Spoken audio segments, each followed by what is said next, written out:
কিছুদিন ধরে আমাকে অনেকেই অনেক কথা জিজ্ঞাসা করছো, এটার জন্য আজকে আমি মুখ খুলতে বাধ্য হলাম। সবার প্রথমে সবাইকে জানাই গুড মর্নিং। আশা করছি সবাই ভালো আছো, সুস্থ আছো। কিন্তু আমি কিন্তু সুস্থ নেই, ভালোও নেই। তার কারণ বলছি। যাই হোক, আমি তমলুকে গেছিলাম ডাক্তার দেখাতে। তোমরা তো টোটালি ভিডিওটা দেখেছো, আর দেখে অনেকেই জিজ্ঞাসা করেছো আমার কি হয়েছে, কেন। তো কিছুদিন ধরে আমার গ্যাস অ্যাসিডের প্রচন্ড সমস্যা হচ্ছিল, আমার অনেক প্রবলেম হচ্ছিল। তাই ভাবছিলাম একটু ডাক্তারের কাছে যাবো, সময় হতো না, তাই আর ডাক্তারের কাছে যাওয়া হয়নি। তা কিছুদিন পরে হঠাৎ আমার প্রচণ্ড পেটের ব্যথা হয় আর হুটহাট করে বমি হয়। কিছু কারণ না বুঝতে পেরে ডাক্তারের কাছে ছুটে যাই। তারপর ডাক্তারবাবু আমাকে কিছু রিপোর্ট করতে বলেন, যেমন থাকে কিছু ব্লাড টেস্ট আর আলট্রাসোনোগ্রাফি করার পর আমার সিস্ট ধরা পড়ে। আর সেই রিপোর্টটা নিয়ে আমি ডাক্তারের কাছে যাই। ভিডিওতে দেখেছো যে সিস্ট ধরা পড়ে, আর সেটা নিয়ে আমি ডাক্তারের কাছে যাই। সেটা নিয়েও ভিডিও করেছি। দেন কাঁথিতে ডাক্তার দেখানোর পর বাড়ি থেকে মা আর বাবা সবাই মিলে একটু আলোচনা করে বসার পর ভাবলাম যে না, তমলুকে একবার যাই, তমলুকে একটা ভালো গাইনো ডাক্তারের সঙ্গে আলাপ করি। কারণ কাঁথিতে ডাক্তার দেখানো হয়েছিল, আর কাঁথির ডাক্তার বলেই দিয়েছে যে আমার এটা অপারেশন করতে হবে, মানে সার্জারি করতে হবে। তাই সবার সঙ্গে আলোচনা করার পর মারা বললো যে সার্জারি যখন করাই হবে তাহলে ভালো একটা ডাক্তারের কাছে যাই, আর সেখান থেকে কথা বলে না হলে সার্জারি করবো। কারণ কাঁথির রিপোর্টে মায়ের আবার বিশ্বাস থাকে না। মানে এই না যে কাঁথির রিপোর্ট খারাপ হয়, কাঁথির রিপোর্ট ভালো হয়, কিন্তু আমার মায়ের কয়েকটা রিপোর্ট খারাপ এসেছিল, তাই মা কাঁথির কিছু রিপোর্ট বিশ্বাস করে না। মায়ের প্রবলেমের জন্য পিজি গেছিলো, আর আমি যাচ্ছি তমলুকে, কারণ ওখানে পিজির ডাক্তার আসে। তাই তমলুকে ডাক্তার দেখাতে গেছিলাম। অনেক টাকা খরচা হয়েছে, কিন্তু ভালো হয়েছে। ওখানে কথা বলে এলাম। এসে তারপরে আলোচনায় বসলাম যে তমলুকে আমার সার্জারিটা করাবো। ওখানে আর সার্জারিটা করা হলো না। তার কারণ হলো, ওখানে যদি সার্জারি করা হয়, যেহেতু আমার মাইক্রো সার্জারি হবে, ওটার জন্য 3 দিন আমাকে ওখানে থাকতেই হবে। তাই তমলুকে হলে একটু প্রবলেম হবে, আমার বাড়ি থেকে কে থাকবে না থাকবে, আর এখান থেকে অনেকটা দূর হয়, যেহেতু এই মিনিমাম হলে 45 মিনিট থেকে 1 ঘন্টা লাগে।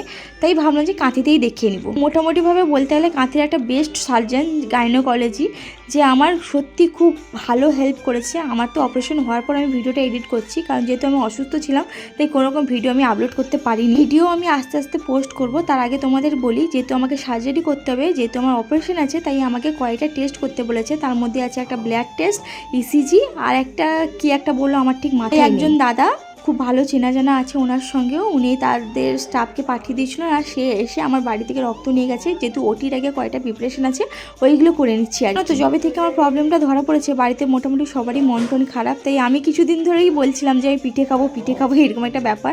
তা মা বলছে ঠিক আছে, আমি বানিয়ে দিব। তাই আজকে আমি মা সবাই মিলে পিঠের আয়োজন করতে বসেছিলাম। আর জানো তো, এটা ছিল পৌষ মাসের ভিডিও। মানে পৌষ মাসে ওই শীতকালে শীত পার্বণে একটা থাকে না, পৌষ পার্বণে একটা পিঠে খাওয়ার ব্যাপার থাকে। তো ওই সময় পিঠে তো খাওয়া হয়নি। এই আমার অসুস্থতার কথা শুনে বাড়িতে সত্যি সবাই একটু মন টন খারাপ। তাই সবার মনটাকে একটু উৎসাহ দেওয়ার জন্য আমি বলেছি আমি পিঠে খাবো। তাই মা আমার জন্য পিঠে বানাচ্ছে।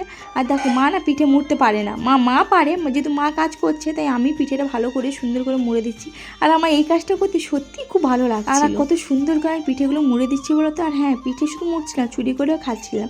তা তোমাদের অনেকের প্রশ্ন ছিল কি হয়েছে কী ব্যাপার, তোমাদের তো আমি জানিয়ে দিলাম কি হয়েছে কী ব্যাপার। আরও কিছু জানার ইচ্ছে থাকলে তোমাদের আমাকে অতি অবশ্যই তোমরা কমেন্ট করবে, আমি তোমাদের সব কিছু A to Z জানিয়ে দিব। বেসিক্যালি এই সিস্টটা এখনকার বেশিরভাগ মেয়েদের হচ্ছে, 12 থেকে পুরো 80 পর্যন্ত কি 90 পর্যন্ত বয়স্ক মহিলাদেরই হচ্ছে। মানে ছোট বাচ্চা থেকে বয়স্কদের সবারই হচ্ছে সিস্ট। বিশেষ করে এটা মেয়েদেরই রোগ। তাই সবাইকে বলবো সবাই সাবধান থাকো, বি কেয়ারফুল। দেখো, রোগ যার সবারই একটু না একটু আছে। তাই বলবো যে সব সময় ভগবানের উপর বিশ্বাস করো। ভগবানের পরে যদি কেউ থাকে সেগুলো ডাক্তার। তাই বেশি দেরি না করে কারো যদি কোনো প্রবলেম হয়, অতি অবশ্যই ডাক্তার দেখাও। দেখো, প্রবলেম যখন হবে তার সলিউশনও আছে। সেরকম কোনো রোগ হলে তারও নিশ্চয়ই কোনো সলিউশন থাকে। যেমন আমরা এটা ধরা পড়েছে, ভগবানের দয়ায় এখন আমি সুস্থ আছি। তোমাদের সবার আশীর্বাদে, আমার ফ্যামিলির সবার আশীর্বাদে আমি সত্যি এখন ভালো আছি, সুস্থ আছি, সুন্দরভাবে ভিডিও পোস্ট করছি। আর সবাই আশীর্বাদ করো আমি যেন আরও ভালো থাকি, সুস্থ থাকি। আজকের জন্য এইটুকুনি, টাটা।